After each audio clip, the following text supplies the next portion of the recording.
everyone, and welcome back to another episode of the Online Warriors podcast. This week, we have a special treat for all of our listeners. We're kicking off the show with an interview with our special guest, Charles Watson, the creator of the game tracking app GG. Charles, welcome to the show. Tell the listeners a little bit about yourself, maybe your background in software development, gaming in general, and anything you want to tell us about GG. Yeah, well, I've been working on GG for a little over 5 years now, which is kind of crazy to say out loud. But yeah, I've been a software developer for almost 9 years, I think. Or actually, almost 10. Wow. Time flies when you're having fun, right? Yeah, especially when half of it has been this project. Yeah, I mean, what do you want to know? Well, yeah, Nerdbomber, take it away. Let's hit some questions here. Let's dive right in. Sure. So for any of our listeners out there who might not be familiar with your app, can you tell us a little bit about the GG app and what inspired you to create it? Like, what was your inspiration to take this 5-year journey that you've been on? Yeah, so kind of started, I had like a 12-year hiatus from gaming, and I started getting back into it with like listening to podcasts and stuff, and everyone's throwing out recommendations left and right. And having used Goodreads and Letterboxd for books and movies, I wanted something like that for games because of all the recommendations I was getting. So kind of what led me to do that. Yeah, see, what I do is, for me, Nerdbomber recommends games to me, and then 9 times out of 10, I just don't play them. So if we were both on this app, I would be looking at what she has in her backlog to basically just inspire myself what to not play. And I'm sure that's not what the app is supposed to accomplish. But yeah, that's kind of a running joke on the show here, is that she tells me to play things and I don't even say no. I guess it just kind of like, it just happens that I don't. It's just implied at this point. This app, by the way, I just want to say I'm so surprised that your creation was the first time I'm hearing of something like this, and it makes sense. Like you said, after seeing Goodreads and how that works, this just absolutely makes sense. So I really like the name of your app. Was GG the first name that came to mind, or were there some fun runner-ups? I think it's only the second name. So when I first created a folder on my desktop for ideas, it was called Backlog Breakdown or Beatdown. I don't even remember, but that name partly came from a Facebook group I was in. We were doing a challenge basically to go through your backlog, and that was kind of the name that they used for it. So that challenge sounds like it was incredibly daunting. It was fun. It was like a golf style game. So the more games that you play from your backlog, the more points you get. And then if you buy new games, you lose points. Ooh, I kind of like that concept. It was fun. You should integrate something like that into GG. Like just a little punishment almost every time you add more things to your backlog. Yeah. I don't know about that, but I might eventually add like a challenge thing, backlog challenge, where sort of like Goodreads for reading challenges. And if you play enough games, you get tickets to Pizza Hut. Just like the old public library. It was you reminded me of things that are gone, and it's making me sad. So let's transition to Happy. You started GG in 2017. Like you said, kind of a 5-year journey, quite a journey, and it's only seen exponential growth year over year. Was there a specific turning point that you saw the growth really start to accelerate? And kind of on top of that, it's got to be so exciting to see all the positive reception, watching the community grow. So yeah, I guess when did you see that really start to take off, and how's it felt? I mean, like you said, it's been exponential year over year. So it's kind of like there's not really one single turning point. But I think that's kind of just the nature of the app, because it's a very social. Right. You build a community. Yeah. And people sharing their lists and all that kind of stuff. So the word of mouth kind of just spreads like a forest fire. Right. And that's, these kind of list driven things, I have to imagine, I've done this, more so with movies, but I do this with my friends sometimes, where I basically just make a list of it's not a backlog or anything, but it's what are my top 10 movies ever, things like that. And when you make a list like that, or make a list of games in your backlog, what's the first thing you want to do with it? Probably share it with other people, or tell other people that it exists, and tell other people, hey, I'm on this app where you can kind of do this. And, the word of mouth, like you said, it kind of just becomes exponential from there. So that's super cool. I can't tell you how many games I forgot that I played that were absolute gems. And it's just, again, it's staggering to me that I don't you have a rediscovered list. on it. Yeah. One of the things that I find the most amazing, I mean, the app itself is amazing, but you're a one-man developing team. Is that overwhelming, especially as the app continues to grow? And how have you kind of approached the challenges of a growing user base as one person working on this project? I mean, I've kind of had like a obviously super long-term outlook on it. So I try not to let it become overwhelming in that sense, just because I know I'm going to be working on it for a long time and eventually I'll get to all the features I want to build. So I kind of just take everything as it comes in that sense. And with the expanding user base, it honestly hasn't become like too much to handle in that sense. Like there's not really any more support requests than there were a couple years ago. It's kind of just been the same. Mm-hmm. But with the Discord server, I think a lot of people come in there and get their questions answered in there from other community members. Right. So it kind of has become self-sustaining, it sounds like, which, yeah, what that really means is that you've done a great job with the development. So kudos to you. Thanks. That's awesome. So kind of in the same vein, you're really transparent about your work on the app, which as an end user is really refreshing. You have a whole roadmap of new features that you're working on and even allow people to vote on new features. Between maintaining the app, working on new updates, managing your social media, and having a family, what's your trick for balancing everything in life? And having a full-time job. Oh, yeah. And having a full-time job. Yeah. Coffee. Yeah. Monsters, actually. I just cracked one open. Yeah. I mean, I don't really have a trick. It's just, I just find time to fit things in and just do it. just kind of grind it out, right? I am also a bit of a night owl, so I exchange GG time for sleep a lot. Which again that's something that maybe that's why I haven't developed an app myself yet. I mean, let me be clear. There's many reasons, but one reason is definitely I love sleep so much, maybe too much. I also love Monster though. I haven't had a Monster in like it's got to be 10 years. I went through a pretty intense streak in college where there were, and actually it might not have been, it was a mixture of Monster and Amp. And I don't know if you like have a strong preference for Monster, which is what you happen to do, but I was pretty into Amp for a while and then I had to give that up. Let me just put it that way. Yeah, I do have a strong preference for Monster. That's the best one, I think. I remember liking Monster. I remember liking Amp. I remember I think I've only ever had Red Bull once or twice in my life. And both times I was like, man, because like, isn't Red Bull like, I guess I don't know which one is the most popular one. Red Bull seems like it's the most popular one to me. I don't know if that's Red Bull is probably the most advertised.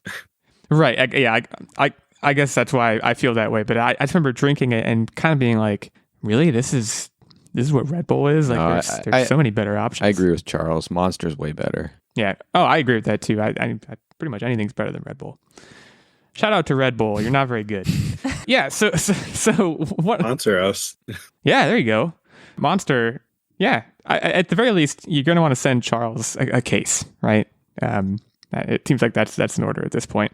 So one of the things that has made GG stand out in the backlog community is how easy it is to use, the snappy interface, and we've talked a little bit about how easy it is to use. It sounds like your support requests have kind of at least remained constant, maybe even dwindled. For a newcomer, it's super accessible, especially in comparison to existing sites. So I guess, can you walk us through a little bit about some of the UI decisions you made, how you landed on the current form factor? I guess, was there any trial and error, or was it something that you kind of saw very clearly from the start? There's been a ton of trial and error. I can send you a picture of what it looked like in the very beginning, but it was much different than it is now. Yeah. It's probably a lot of like, I mean, we all complain, right, about it, and granted, it's a totally different thing, but like, I remember there was a phase of life, and I think it's mostly over now, but like every time the Facebook UI would change, we would all be like, oh man, this is ruining my life. And by the way, it really wasn't, but like, it was like the thing to talk about for a while. I mean, that's UI changes. UI it's going to be constantly evolving, even for big websites like Twitter. That's always changing too, right? So it's probably really hard, if not impossible, to land on one thing right away. I'm going to take you up on that. I would love to see the evolution of this app. I tried making an app myself, and I tell you, it looked probably like something that was made in PowerPoint. It was very challenging, and like it's got to be fascinating where it was to where it is. Very excited for that. It's a huge shift. Well, one of the main things is the homepage used to be like an activity feed, like Twitter type activity feed. Interesting.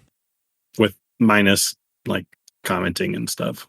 So it was just a activity feed of your play status and your friends' play statuses. So Very cool. as you evolved it, was that something that, as you yourself were using the app, you were like, oh, I want to go in a different direction? Or did you have specific, like almost like beta testers who would give you feedback as you kind of progressed through different iterations? So for that specifically, I was kind of just wanting to do an update and came across various research about feed fatigue. So that kind of led me to wanting to do more of like a dashboard style instead of just an endless feed of everything. Yeah, that makes sense. I wonder if it's possible. Well, I wonder aloud if it's possible to like doom scroll like a backlog, a gaming backlog, because doom scrolling is a big thing right now, right? You go on Twitter, you doom scroll. I wouldn't think it would be possible to doom scroll just like what video games people are playing, but yeah, I mean, feed fatigue is certainly a real thing.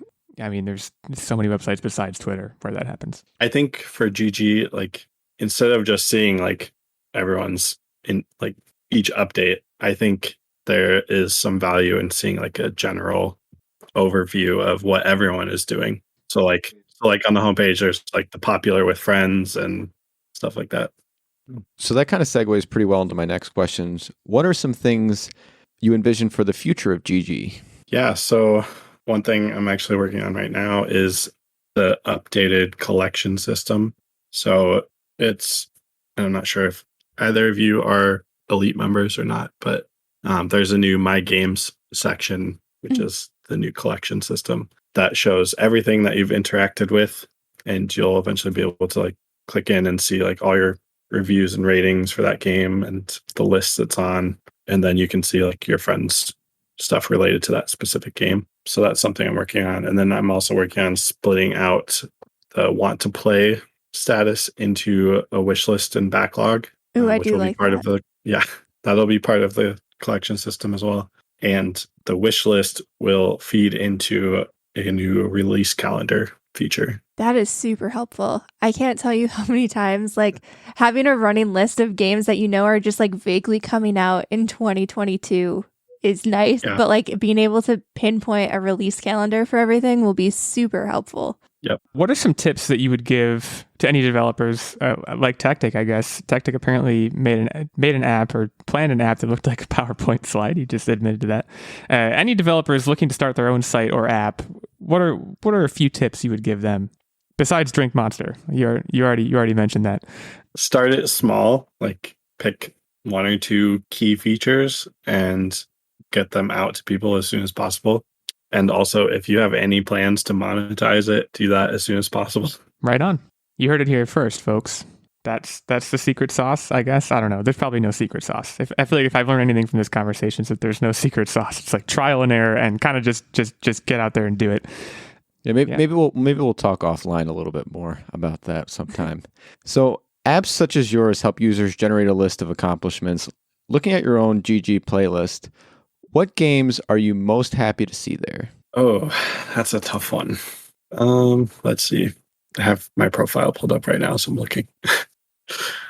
I don't know about proud, but a few of the games that I've enjoyed a lot since getting back into gaming are things like Death's Door, Outer Wilds.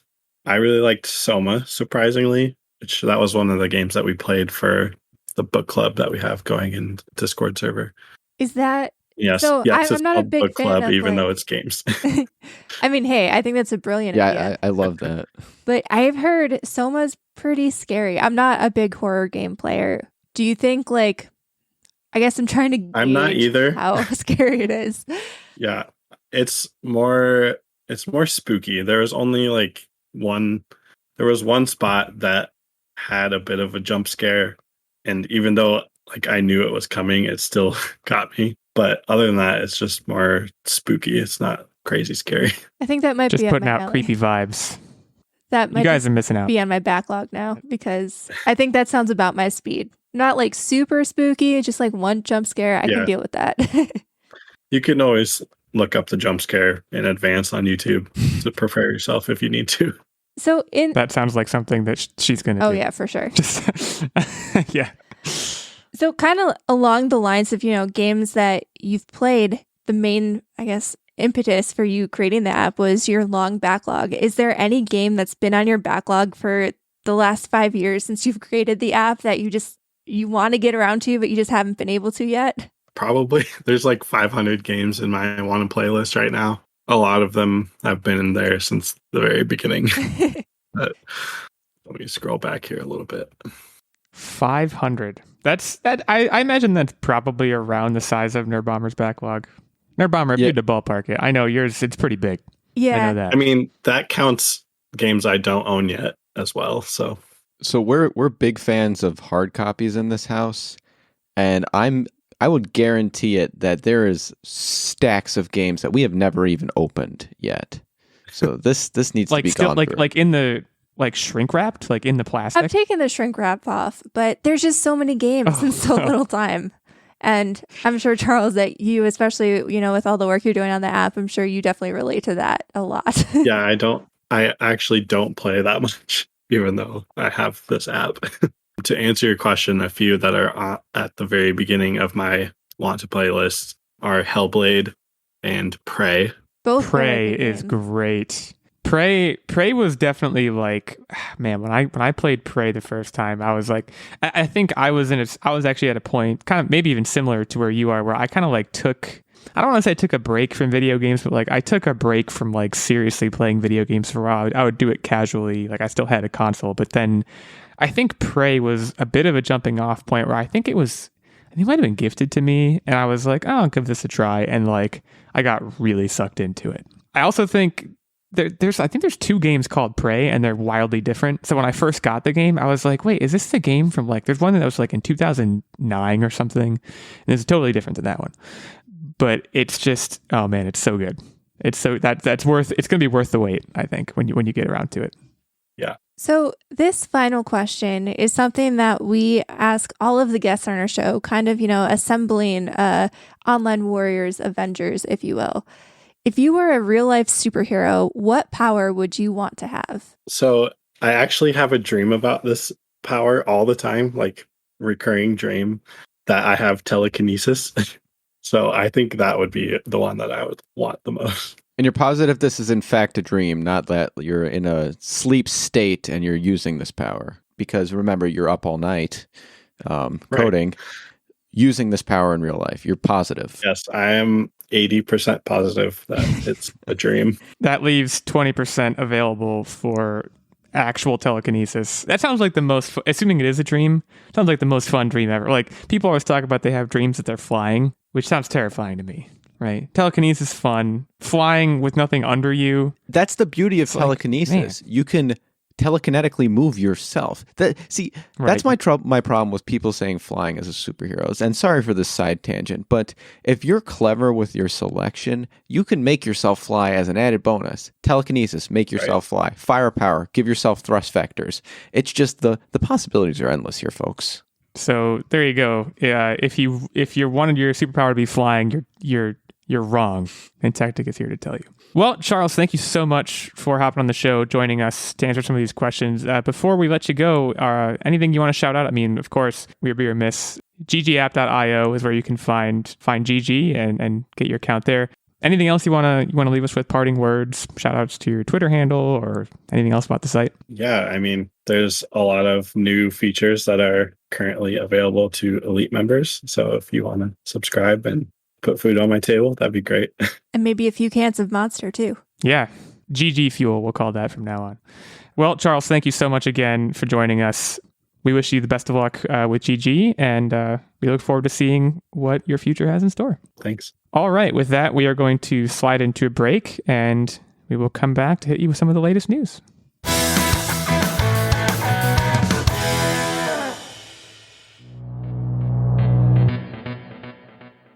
Hello, meat popsicles. Why don't you grab your multipass, a drink, and come sit with us? Let's pick each other's brain. We want you to be part of our intimate conversation about science fiction topics. Let's do this. Join us, and let's talk about science fiction topics in books, movies, TV shows, and games. At Science Fiction Remnant, You are invited to listen in. Listen now on Apple Podcasts, Spotify, Audible, or wherever you listen to podcasts. And don't forget your multipass.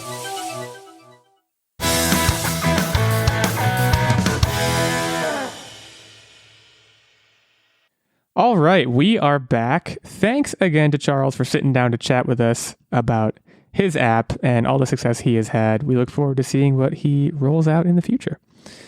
And now we return you to your regularly scheduled nerd news. This week, in keeping with the interview, we're going to be hitting up a couple of video game related topics. We're going to be talking about those new PlayStation Plus tiers. We're going to be talking about the demise ? Of E3. And we're going to be sprinkling in some movie news in as well in the form of Project Artemis. So we'll get to that as well. But we're going to go with the old video game sandwich. And we are going to start with PlayStation Plus. I feel like we talk a lot about Game Pass on this show, and that's for good reason, right? Game Pass is pretty cool. That's, of course, the Microsoft thing. And PlayStation Plus is over here. Like, I had PlayStation Plus for a little bit. Not that long, but I did have it. I currently have it, but only because... You currently have it? Okay. I thought you were off... I don't use it to play online. I specifically use it because that's the only way you get cloud saves. Cloud saves, and also some... like two, the basic tier. So we'll go through the tiers because there's now 3 tiers. I believe PlayStation Plus Essential is like what the current, like what the regular PlayStation Plus was before these tiers rolled out. 2 monthly downloadable games, exclusive discounts. I don't know if I even buy that right away. Cloud storage, as you mentioned, and of course online multiplayer access. No changes. Yeah, it says right here, no changes for the existing PlayStation Plus members in this tier.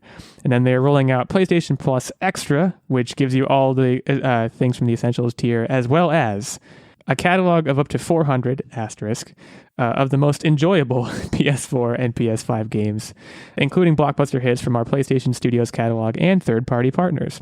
Games in the extra tier are downloadable for play. So, kind of like Game Pass, I guess. I just don't there's no detail about what that catalog entails, whether it includes new releases. I assume if they're not saying that it does, it probably doesn't. Yeah. That's my immediate takeaway from this. I think they said that it wouldn't include new PlayStation Studio games, rather, day and date of release, because it simply isn't profitable and that's not how they want to run their studios. And to me, that kind of I don't know. So why do it then? Right. This is basically...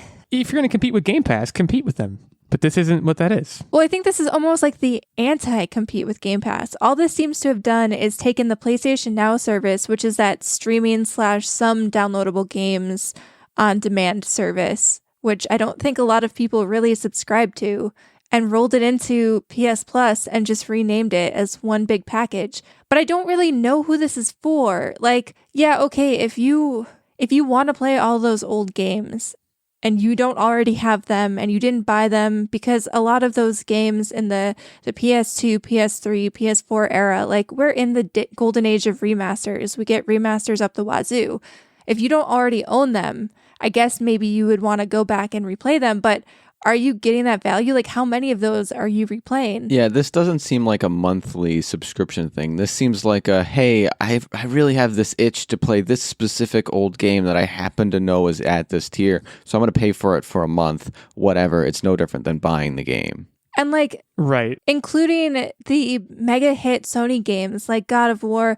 I'm sure if you're late to the party, that's a good drawing factor. But if you're a PlayStation fan and you managed to get a PlayStation 5 at this point, it's not easy to do still. It's still hard to come by. If you manage to secure one, you're probably a big Sony fan and you've probably already played all of the big first-party games that you want to play. You've bought them and you're not going to wait 6 months, a year, 2 years, however long it takes them to be old enough to be classified as all of the best games or all the most enjoyable games, Well, so you mentioned PS3 too at one point. So that's not actually, PS3 games aren't included until you hit PlayStation Plus Premium, which is the third and final tier. Adds 340 additional games. Again, there's asterisks all over this thing. I don't know what they all mean, but there's an asterisk near that as well. PS3 games available via cloud streaming, and what they call a catalog of beloved classic games available in both streaming and download options from the original PlayStation, PS2, and PSP genres. That does have draw to me. So something I would liken this to is Nintendo Online. I got Nintendo Online. I don't think I still have it. I think I got rid of it. I should probably check.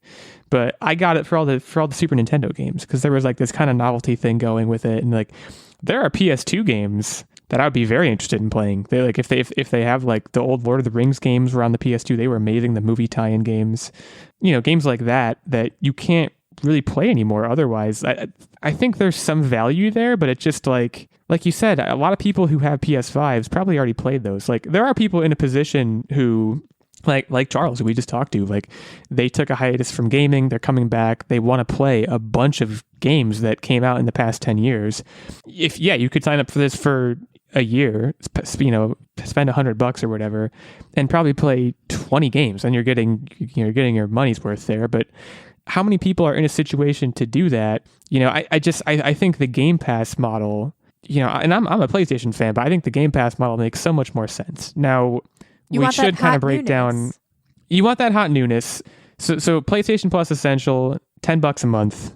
We'll do the monthly prices here because I think that's the best way to talk about this. The new extra tier, the middle tier, $15 a month, and the premium tier, $18 a month. Now, Game Pass comes in at what exactly? I stacked my subscription. So way back in the day when they announced Game Pass, they also announced that if you had gold, that you would be converted over into a Game Pass subscription. And between that and Microsoft points, like the rewards points, I have not actually paid for Game Pass since it came out. A quick Google, looking at all the plans, $10 a month. Is that true? I believe so. And I think Ultimate is going to become, Ultimate is 15? Yeah. Ultimate's 15. I just the prices are better, and like she said, you're getting that hot newness. Game Studio titles, Xbox Game Studios titles, same day as release. Isn't it kind of common knowledge at this point that like Game Pass is going really well for Microsoft? So I just don't understand why Sony wouldn't want to. I guess everyone would see it as like, oh, they're copying Microsoft, but like I would be like, okay, fine, I don't care, I'll do it. Like, I don't understand why they're trying to distance themselves from putting out PlayStation Studios, new releases same day. If they just add that to it, keep the same prices, then you're both doing the same thing, and you're both more than likely profiting off of it. So that's where I'm kind of at a loss here about why that element of it has been left out. It's kind of confusing to me. You can certainly make an argument, step in the right direction. Like if you want to go that way with it, I mean, it's certainly a step in the right direction. It's getting closer to what Game Pass is, and Game Pass has been obviously very successful. It just seems to fall short to me. I mean, I don't have a horse in this race. I don't even have PlayStation Plus, like the basic one right now, so I don't really care. But it just seems strange to me. I don't know. I think the main struggle is probably behind the scenes on the legal team of Microsoft, and they're probably handcuffing what these games are. Like once you sign up for Game Pass, I wonder if there's sort of exclusivity that we don't see. Like if PlayStation were to do X, Y, and Z, you can't allow that. Because they trademarked the idea itself or something? Yeah, I wonder if there's Can you stuff... do that? I don't think you can. I mean, look at Netflix. I'm not a trademark lawyer, but that doesn't seem allowed. Yeah, I mean, to me, the streaming game wouldn't be, and calling it a game is going to make it very confusing, but I'm talking about like television streaming. I don't think it would be as prolific with so many different services if there was a way to do that, because Netflix would have that on lockdown. They'd be like, we were the first ones on the scene. No, I'm not saying that Microsoft is saying that PlayStation can't stream. I'm saying when they work with the developers of these games, they say, okay, this game is going to Game Pass. Here's how much you're going to pay you, and we're going to give you this much, but if PlayStation ever develops a similar service, you can't sign up. I'm sure they probably have some kind of non-compete built in. I don't know if it's probably aimed at PlayStation specifically, but especially with stuff like Amazon's Luna and Google Stadia, I'm sure they probably do have some kind of like non-compete. And that's why I do wonder if that's why PlayStation is sort of in this position and they're making the decisions that they're making. Well, but no, because remember, again, Xbox Game Pass, this is right on their website. I still have the tab open. Like, they say same day release for Xbox Game Studios titles. PlayStation could so easily do the same thing for PlayStation Studios titles. Like, at the very least, do that. Like, there cannot be anything stopping you from doing that, because PlayStation Studios games aren't going over to Microsoft and doing Game Pass. Like that, you take non-compete out of it entirely, right? I think it really does kind of show us a little bit behind the scenes how Microsoft is kind of just eating the games almost as a loss leader for Game Pass. Because if PlayStation keeps saying that it wouldn't be sustainable and it wouldn't be profitable for them to have their games and their first-party titles on some kind of service day and date just included because it just wouldn't offset the cost of development, like Microsoft must be... Bleeding isn't the right term because they're such a big company with other facets of their company's No, business. but like you're they saying can it'd be take losing loss. money for them. Yeah. Yeah. It's entirely possible. And this is where things get kind of weird in the sense of like, to me, like, yeah, Game Pass might be losing them money, but it makes them look better as like in the console wars, quote unquote. Right now, to me, they're maybe winning because of this. So like, is it worth it for them to win the console war if they lose a little bit of money on Game Pass? It doesn't matter if you get more people subscribing and more people entering the ecosystem, right? Which is, I think, is kind of what their plan has been from the beginning. So sometimes I wonder if Microsoft isn't necessarily even like worried about competing with Sony per se. It almost feels like their tactics with Game Pass are more aimed at heading off the new competitors like the Stadias and is it Luna or Luma? That's possible. The Amazon. Like it's Luna. I think they see Luna and Stadia, like Google and Amazon are mega corporations at the same kind of tier as Microsoft. And don't get me wrong, Sony's not like small potatoes either, but in comparison to the megalith, it's a different tier of corporation. So I almost wonder if Game Pass is more aimed at kind of edging out the other streaming services from these megaliths more so than edging out anything Sony's doing. Like, I don't really see them trying to take down PlayStation. I think it's more, they want to keep it almost like within the quote unquote regular gaming companies, if you will. And maybe PlayStation, maybe it goes the other way too. Maybe like I'm sitting here being like, why would PlayStation do this? If they're not even going to bother competing with Microsoft. Maybe they don't want to. Maybe they just want to say, hey, we have our fan base, and assuming they're loyal, we're going to make their lives a little bit better by doing this.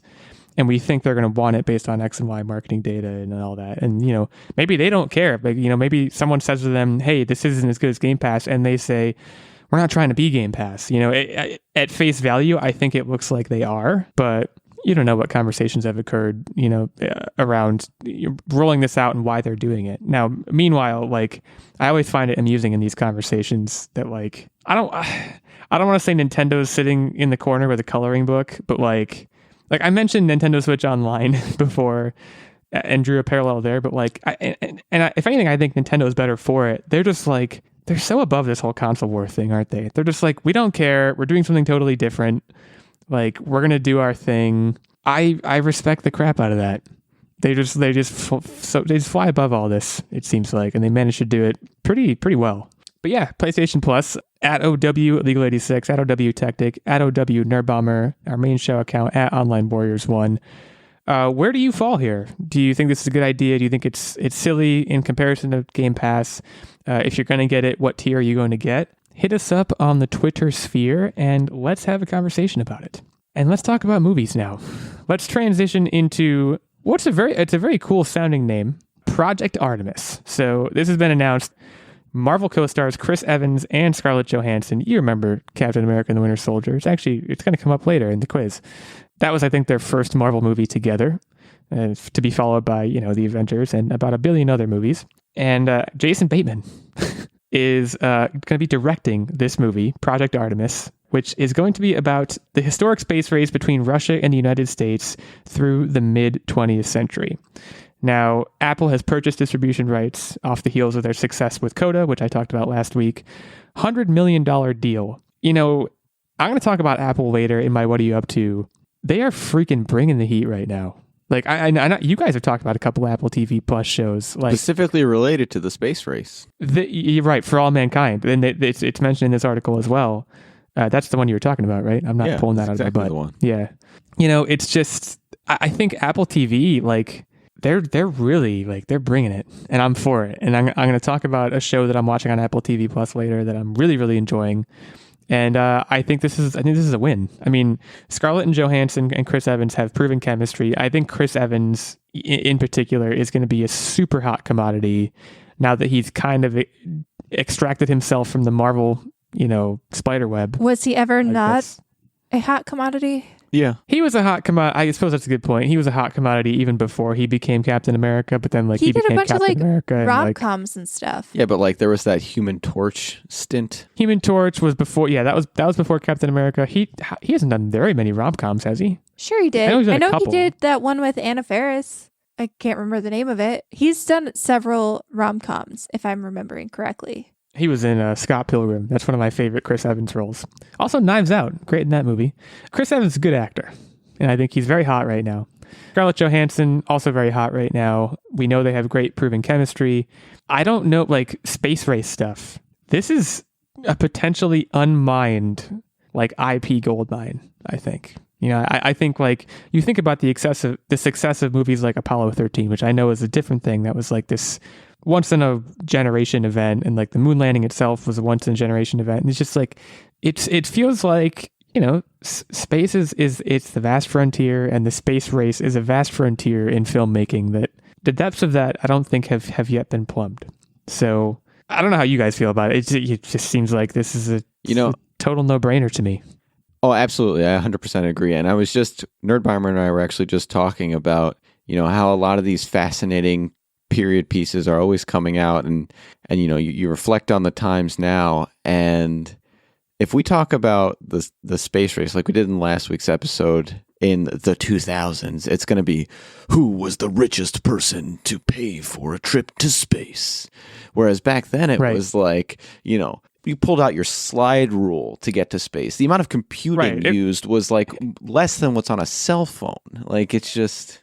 It was less about who's going to go to space, and it was, can we make it to space? Let's start with there. Virtually no space? technology. And it was just absolutely fascinating what they were able to do given what they had, and how on the fly they were with problems that they didn't really fully understand. So this is kind of a little bit more insight into that conversation Techtic and I were having earlier, and not so much to do with this movie, but just in general.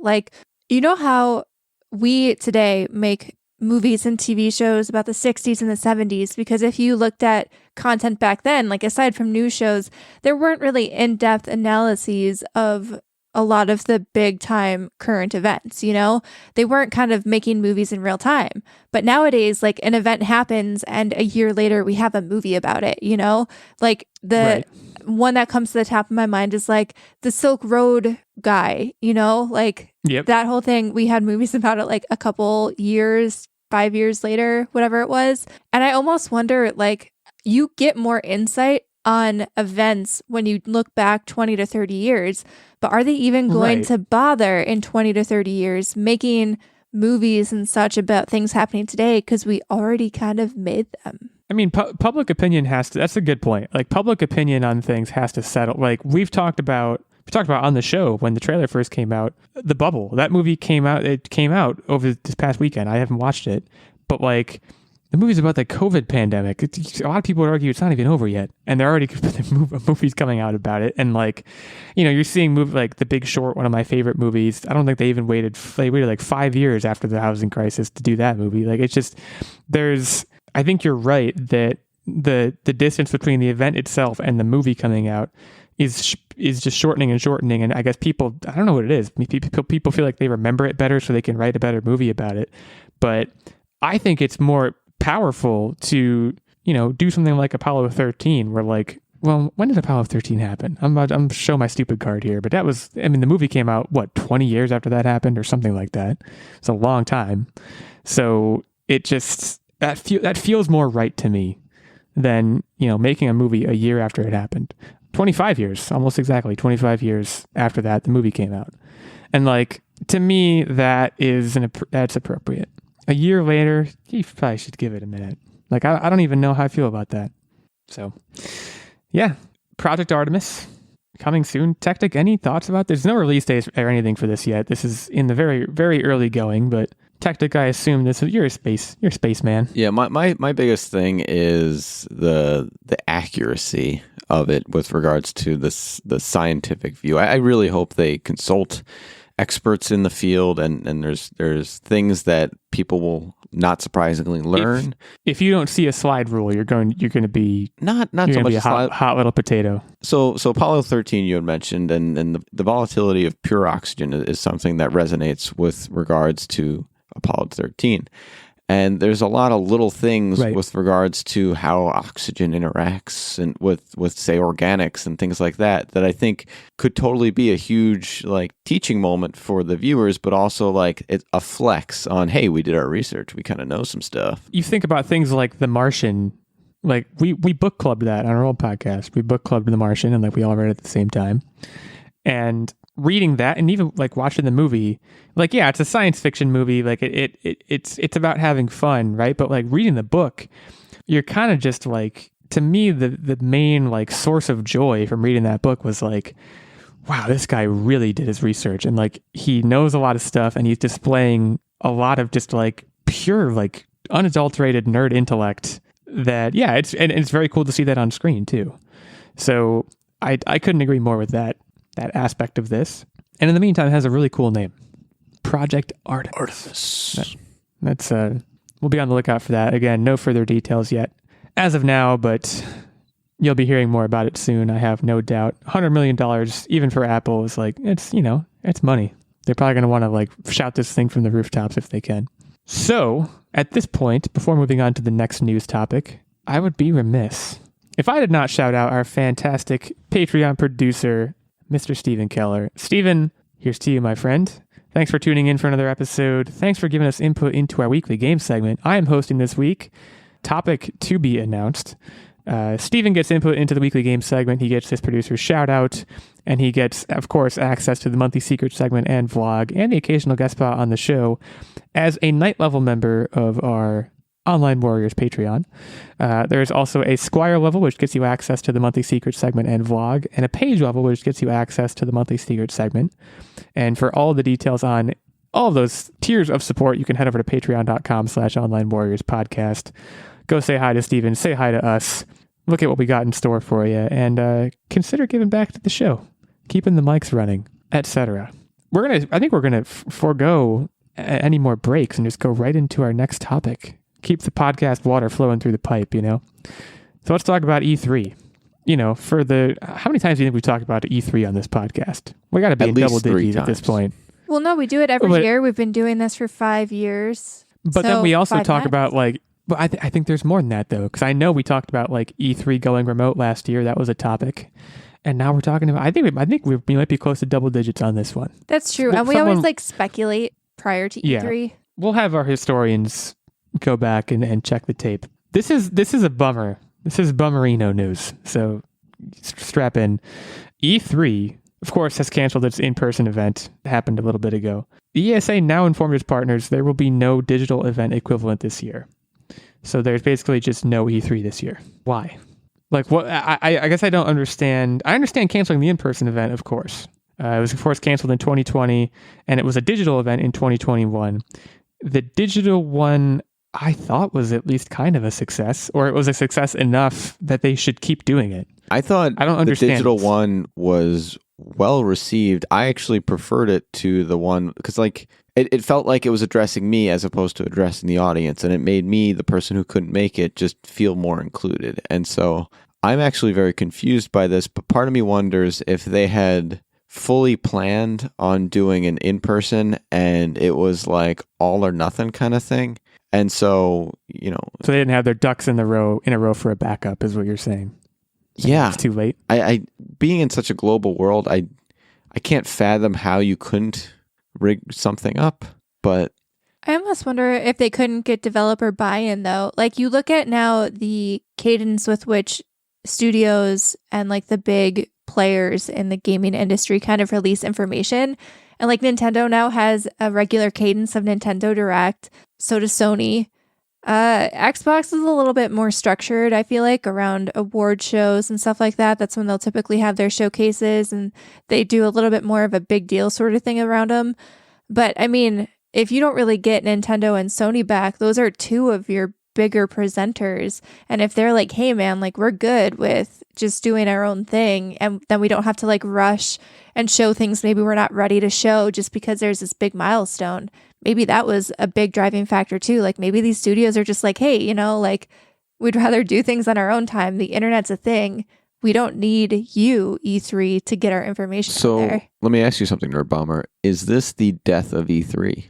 I would say, yeah. I think that's like once something loses momentum, you have a really hard time spinning it back up. What is the old Newton saying?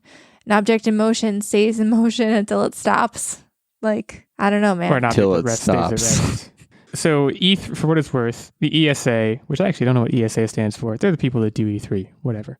They have already shared an official statement confirming that the cancellation is true, and also that E3 will return in 2023 with, quote, a reinvigorated showcase. Well, they didn't Now, talk to with that Nerdbomber said, then. well, with that said, I kind of agree. I think at minimum, it's it's a major blow. Like I don't want to say people have a short enough memory to like forget that E3 is a thing, but like I think this could diminish their rate of return on this. And I do like to think, not that it would make sense for them to do, but in terms of like the closed door sessions and like why this happened, I wonder if there was so much push from people like have it in person, and E3 saying we're not going to do it in person, and people kept pushing them, and then they were like, you know what? No, nothing. No E3 for you. Now that you want it so bad in person, we're not giving you anything. I don't know what it is. I'm sure that's not what happened, because then everybody loses money. But like you said, why else would this happen? Like it could be a logistical thing, like you're saying. It could be that they didn't plan right. But it seems like everybody loses from this. Yeah, this felt like one of the few things that was, for us. No one really, like, the Oscars are for celebrities, the Grammys are for artists. E3 was for the people. Well, yeah, because it wasn't like an award show. It wasn't necessarily celebrating achievements. That's what the Game Awards are for. This was just like, get hype. These are cool things coming at you, Well, and it's not just for the people. It's for the developers, and in particular the indie devs, who they can take advantage of a showcase where they can establish some buzz when otherwise they would have a very hard time doing so. And like the ESA, I'm sure makes money off of this. So it's like I don't understand who is holding this back from happening, even on a digital level. It just doesn't make sense that it's not happening. I don't know. As far as 2023, like I believe them when they say they will be back. I'm not sure it's going to be the triumphant and like exuberant return that they're thinking it's going to be. Yeah, I'm so skeptical. Yeah, like I guess we'll see. But for now, a dose of skepticism, and in the meantime, you make a good point, Nerdbomber, that like we just had a state of play. Nintendo does directs all the time. Like we're going to get a relatively steady stream of here are things that are coming that you're going to be excited about. But like it feels anticlimactic. It's not as fun. It can't be as fun. It's not an event. It's E3. It's like a whole week of like, wow, as gamers and like as a generation, we are living such a great time in like human history of like, look at all these cool things this is art that people are working on that we all get to experience. And that's our first taste of so many things at once. It's a beautiful thing. And for that to be taken away, again, I think the worst part is the not understanding or knowing why. If they had a reason and they told it to me, like chances are I would understand it. But them not having a reason, I don't get it. Like, what am I missing here? So what are we missing here? Are you guys gonna miss the annual E3 episode? Because that is something I know I'm definitely missing and will miss. Like, I know they have the Summer of Gaming, they already announced, but like that's so drawn out. And it doesn't feel cohesive, and it doesn't count. It doesn't. I'll say it doesn't count. Yeah, it doesn't count. And the E3 episode and speculating and just being able to like spend an hour going like, oh my god, did you see this cool thing? There's dragons and guns. Like, I know what game you're talking about. Well, it's just like this is supposed to be Dead Space's triumphant. I wanted gameplay footage of the new Dead Space, and now I'm probably still going to get it, but like. I wanted the grand stage. I wanted that for it, So it's disappointing. At OW Illeagle 86, at OW Techtic, at OW Nerdbomber, our main show account at Online Warriors 1. We need Why hugs. have they done this? It's not that we need hugs. It's just someone explain why. Why would they do this? Explain it to us. See if you can help us. And in the meantime, we'll transition into What Are You Up To Wednesday, where we talk about what we've been up to. That's what we typically do here. I'm going to go first. Mine's pretty short this week. I'm going to shout out 2 television shows that I have started. And otherwise, my life has been full scale, moving from an apartment to a house. No further details at this time because it dominates so much of my brain space. I don't want to give it airtime. Instead, I want to talk to you about Moon Knight. Did you guys start Moon Knight? We did not. No, not yet. Have you considered starting Moon Knight?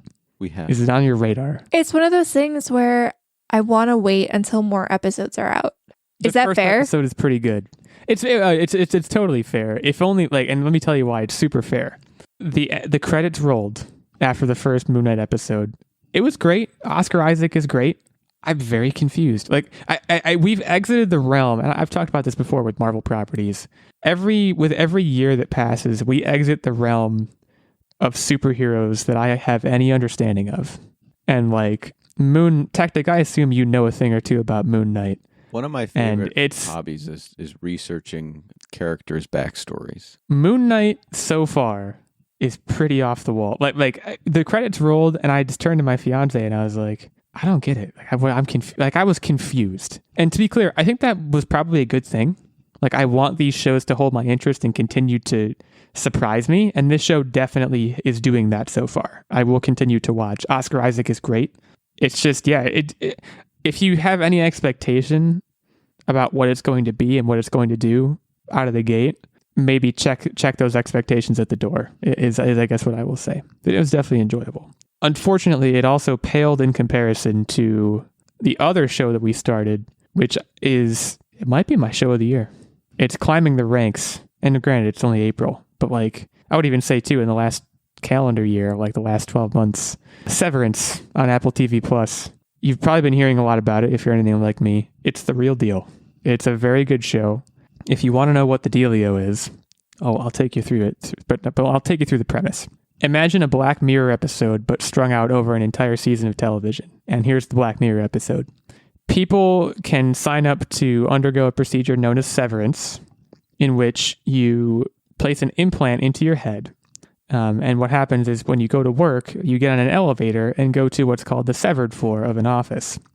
And when you're in the elevator, because of X, Y, and Z things that they don't really explain, science stuff, your personal life self transitions into your work self, and you have separate memories in each place. So when you're at work, you basically only remember work. You have a work personality and a work persona. When you take the elevator down and get off, or take the elevator up and get out, you're no longer on the severed floor. You're back to your personal life, and you retain all of your personal memories. As you can imagine, it gets trippy pretty quick. There's a lot of ethical questions surrounding it, and just a lot of weirdness. Do they have a choice, or is this something that's chosen for them? They choose it, but then obviously a big thing in the show is, a person chooses to undergo severance, but then think about it. You're splitting yourself in half, and one half of you is basically working for their entire life. It's all they know is work. That person's probably going to be pretty unhappy. I don't understand what the draw is to do it.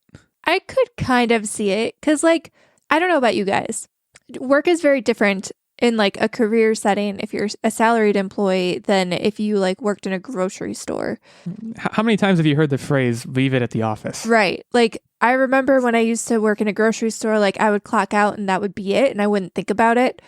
In my career, it's just kind of always in the back of my mind, and I'll randomly check email at night. It is what it is. See, I guess that's the beauty of having something shiny around, is the second I leave, sometimes it pops in my head. For the most part, new shiny things distract Am I the shiny thing? Yeah. Aw.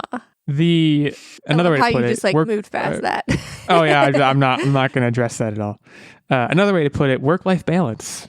And also a lot of the characters, without getting into spoilers, they got their reasons, and they get into it as the show evolves. Certainly, a lot of great acting performances. Adam Scott is the main character in a dramatic performance, and it's quite good so far.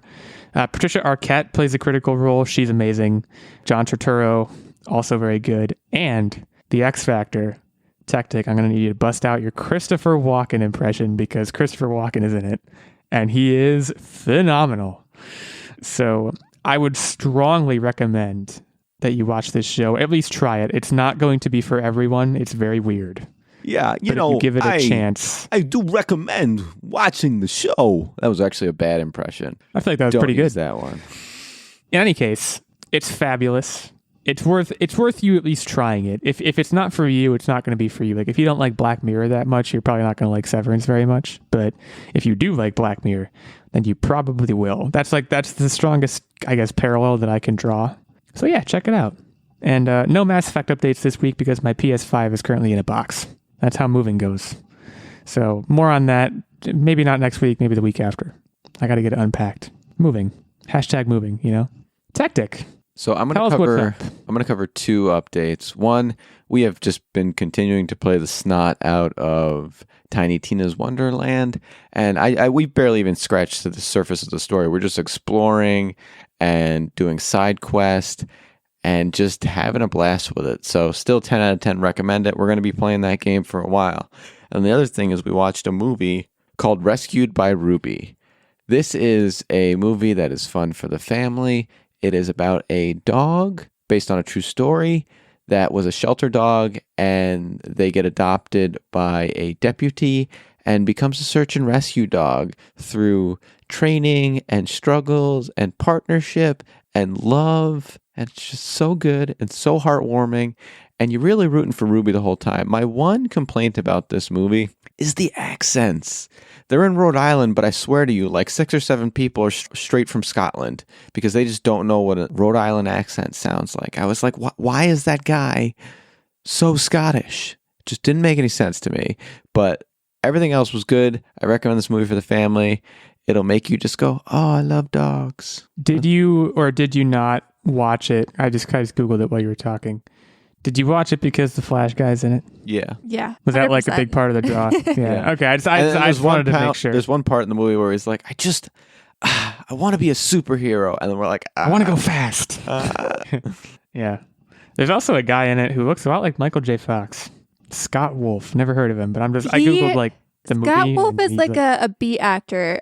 I'm assuming you're on IMDb right now. Please tell us some of the other things he's in because I know he's been in stuff. He's like a TV movie actor, I think. Yeah, he has been in Nancy Drew, The Night Shift, Perception. He's been in Party of 5 back in the 90s.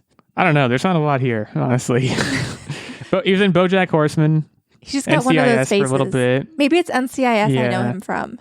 That could be it. CSI New York, The Nine, Everwood. Just a lot of TV shows that you like barely remember. That's what it seems like his main thing is. He was in Spin City, which is incidentally the show that Michael J. Fox was in. So yeah, I don't know.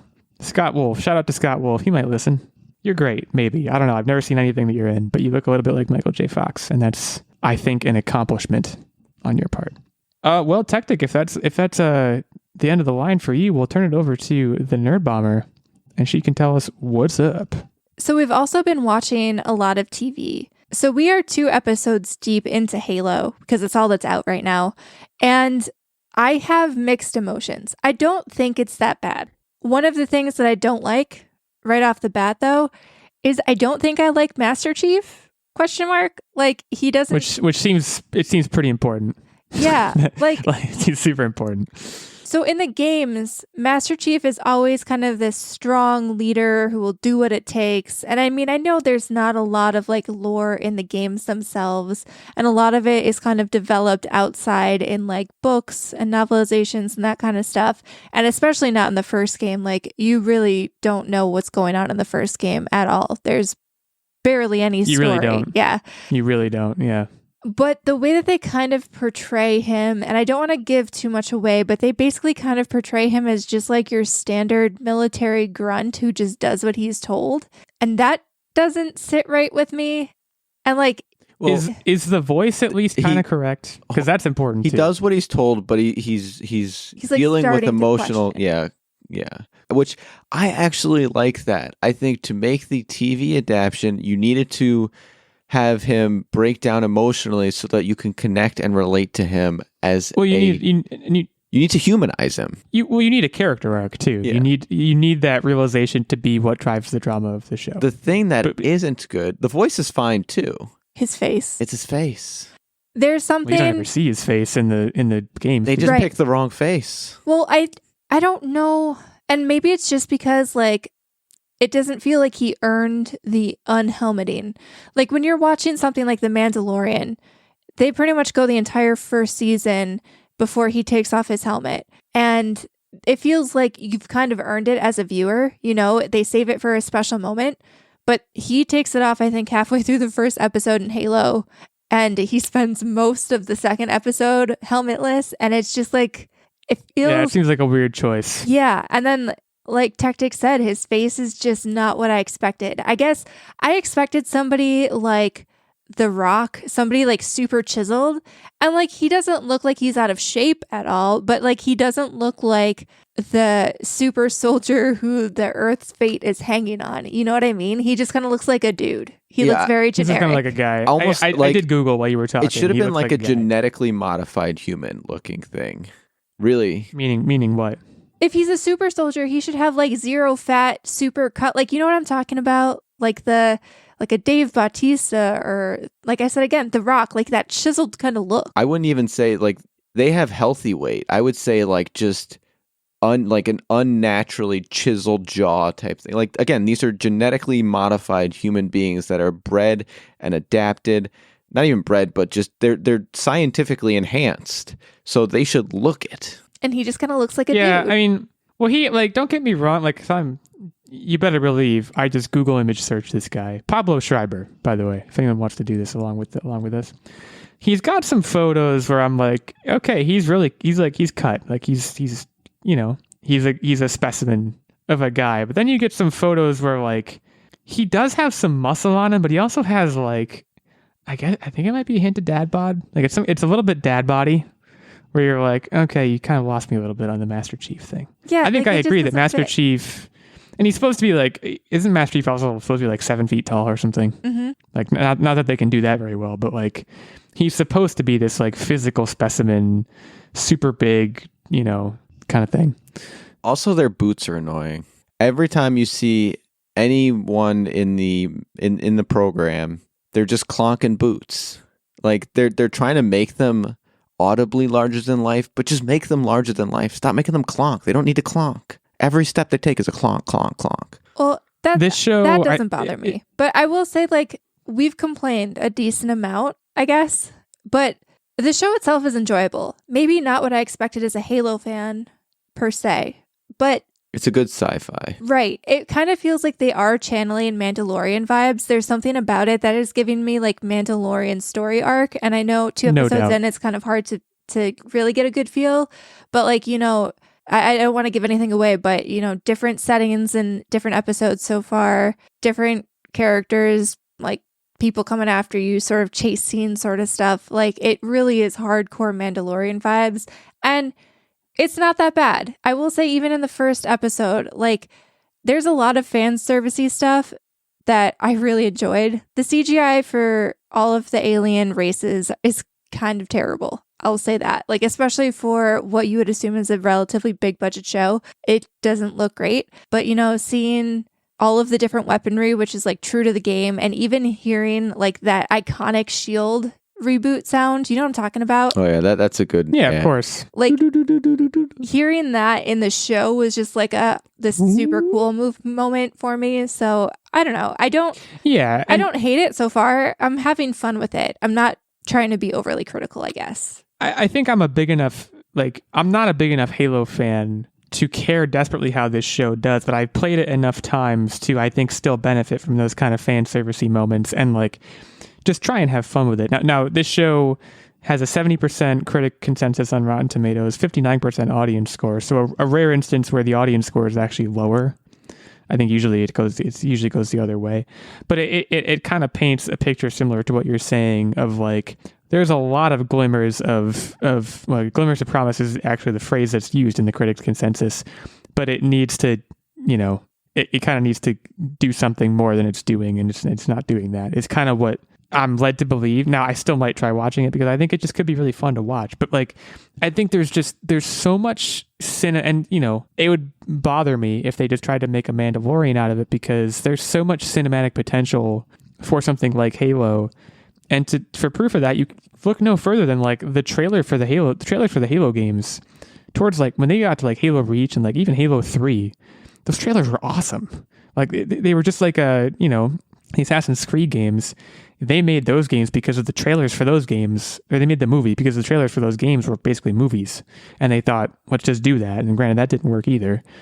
But it seems like they should be able to just like, just make it work, you know? I definitely agree. And like I said, only 2 episodes in, there's a lot of room for this show to grow, I think. I'm curious to see where they're going to take it. We kind of got an inkling that we're going to see Cortana sooner rather than later in terms of like where she pops up in the series. So that'll be another big reveal that I think could be controversial, contentious, if you will. But I mean, she is the voice actor, so can't be that controversial, right? I wouldn't think so, but time will certainly tell. You'll have to keep us updated on that. And then the other show that we started is Minx, and this is an HBO Max original. We're actually only 2 episodes, maybe 3 into this one as well. And this one is kind of about a female feminist playgirl sort of magazine. And this stars Jake Johnson from New Girl and The girlfriend from No Strings Attached, like the ex-girlfriend. And Ophelia Lavabond. I might have totally butchered your name. I'm sorry. But if you saw her, you would know her. And essentially, she has been kind of working on this feminist magazine her entire life. Like since she was like 7, she's been trying to create this magazine full of like feminist forward ideals, because this is back in like the 60s or 70s. So like a while back. And she tries to pitch her magazine and it's kind of stuffy and no one will take it. And she happens upon Jake Johnson at a convention, and you know, he is basically this porn magazine magnet. And he's got a bunch of porn magazines, and he kind of latches onto her idea and sees potential in it, but spins it in such a way that it's kind of a porn magazine for women. So, you know, naked dudes, but with feminist articles interspersed throughout. And I will say the casting is very well done. The humor is really, at least up my alley. I find myself chuckling throughout a 30-minute episode at least a handful of times. And it's just fun. So I would recommend you check this out with the caveat that there's a lot of nudity. So if you're not comfortable with that, Put the kids to bed. Yeah. There's going to be some peepees. there's peepees and tatas. I feel like I could have guessed that just from the premise, but good to know. I like Jake Johnson a lot. Yeah, So. he is really great in this role. I think it's perfect for him. And they're only 30-minute right on. episodes, so it's nice. Go down smooth. Cool. Well, we've given a lot of TV show recommendations, I feel like, this week. But in the meantime, we can head to Quiz Town. And I'm hosting this week. And the topic this week is Sebastian Stan. You all know him as the Winter Soldier and probably not much else. He has done other things. We'll get to that. But we're going to start a little more basic first. Of course, these are all Price is Right style questions, you know, numerical stuff. You guys know how it works at this point. But first, quiz records. As a reminder before we go in, I am at 5-4, Techtic at 4-4, Nerdbomber at 3-5. Steven, 1-0. Congrats to Steven for being 1-0, undefeated. So this is a pretty big one. Again, they're all big ones. We go all out here. But yeah, may the best person win. Let's dive right into it. How old is Sebastian Stan? Like I said, basic to start here. Oh boy. And we'll start with who's winning right now. We'll start with Techtic because he has a better record. Yeah, he's 34. I feel like he's older than that. Because I'm trying to think, like, he's got to match up in age with Chris Evans at least a little bit for that casting. I'm going to say he's 40. So Chris Evans is 40. Sebastian Stan is 39. No, come on. Techtic is on the board first. I'm going to Google it to double check. 39. His birthday is in August of 1982. So I'll tell you're real close. Real close. For the record, both of them were older than I thought. But yeah, that's a tough break for Nerdbomber right out of the gate. And Techtic is on the board. In what year did Sebastian Stan first appear on screen, television or film? So I'm going to whip out my calculator. I'm going to do some math. Whip it out. So he's 39, right? So far, so good. Good math. And like most actors, and this is on stage and screen or just screen? No, just silver screens. TV and film. TV and film, not counting stage. I have a feeling he was like a teenage heartthrob in like some weird B shows that we've never heard of, maybe in Canada. That's just my hunch. I don't know why I get that hunch. That's just my hunch. And I would say they probably start acting around like 13. So 39 minus 13 is 26. So 2022 minus 26, 1996. It's really good math. 1997. Oh, screw you. You both busted. He was I'll in take one that. movie when he was 12 years old. So that was 1994. 71 fragments of 12 the years chronology of chance. I was so He was 12. close. Look at my math. I said 13. That was so close. Yeah. You said 13. So yeah, he might have been actually 11. This was 1994 this came out. He might have been 11 when he was in it. Your math was good. Your idea was good. Just a little bit off. But like you said, Techtic wasted his +1. So he no longer has that power. He's still up by 1. And now we're going to get into the more detailed questions. Some of you may know that Captain America, the Winter Soldier, is my favorite of the Marvel films. So the next question is, what is the Rotten Tomatoes score for Captain America, the Winter Soldier? I'm talking about the critics' score for this movie. That was an 83%. Oh, wait, no. I'm going to change my answer. Wait, Can I change my answer? he was so confident when he said it. I will allow him to change his answer. That was an 87%. Okay. How many questions does he start after this one? Well, I mean, it would be one more because there's 2 questions. But I have one more opportunity to use my +1 if I wanted to. You do. This feels like a trick. I feel like it's either going to be a perfect 98 or lower than what we thought. I'm going to say they gave it a 65%. I'm going to say they didn't think it was great. And we all did as the audience. Captain America, the Winter Soldier is certified fresh on Rotten Tomatoes with a 90% critic score. So Techtic almost hit the nail on the head. That you should have used your +1 there, Nerdbomber. You blew it. Audience score is 92. This has got to be I would imagine this has got to be top 10 Marvel movie. I don't know. I don't have that information in front of me, but it's quite good. And a lot of that has to do with Sebastian Stan. So, of course, Sebastian Stan stars as the Winter Soldier. It's 2-0, Nerdbomber. You gotta clean up here at the end. So I just keep that in mind. How many films was Sebastian Stan originally contracted for as the Winter Soldier? I'm going to say 3. And Techtic. And you cannot +1 me. I want to think this is a trick and go with 1. It was not a trick. He was contracted for 9 movies. Oh, as the I'm Winter still Soldier. in it. So I believe I haven't counted, but I mean, you have No, I said I'm First still Avenger, in it. Winter Soldier. No, I'm just trying to count the movies. First Avenger, Winter Soldier, Endgame, Infinity War, Civil War. So that's 5. If you count the Marvel show, that's 6. So he's not done yet. Anyways, it's 2-1. This is very exciting. Again, continuing to go a little bit meta for this. Many of you may know that Sebastian Stan is bilingual and Romanian. He speaks Romanian in Captain America the Winter Soldier at one point, fluently. What is the population of Romania? I have no idea. I'm going to say 10,000 people. I have a feeling 10,001 is coming. 10,001. 19.29 million as of the year 2020, so quite a bit off. Pretty nuclear use of the +1, but that does bring us to tiebreaker town. So I need to pull up my tiebreaker question. I do have one prepared. Just want to make sure I have the notes that I need for it right in front of me. So Sebastian Stan's most recent project, or at least one of his most recent projects, is the Hulu show Pam and Tommy. Talks about the sex tape. You know, Pamela Anderson, Tommy Lee. Now, hopefully you know a little bit about Tommy Lee. Most commonly known as an American musician and founding member of the heavy metal band Motley Crue. How many studio albums has Tommy Lee drummed on? And it's the text in answer.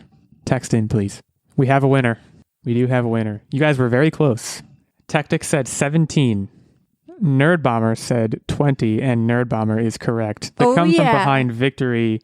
28 is the number we were looking for. This was a bit of a trick question. He actually provided drums for 8 albums with Motley Crue. Okay, no one likes that. It wasn't even a crowd sweep. goes It wasn't even wild. like, you need to relax. Sorry. 8 albums with Motley Crue, 3 solo studio albums, and guest appearances on a large number of studio albums from various bands, a lot of which you probably know. Rob Zombie, Jack's Mannequin, Fall Out Boy, Fuel, The Smashing Pumpkins, and Post Malone, which I was pretty surprised to see. So he's been around the block. So, that takes us to the end. Nerdbomber, congratulations.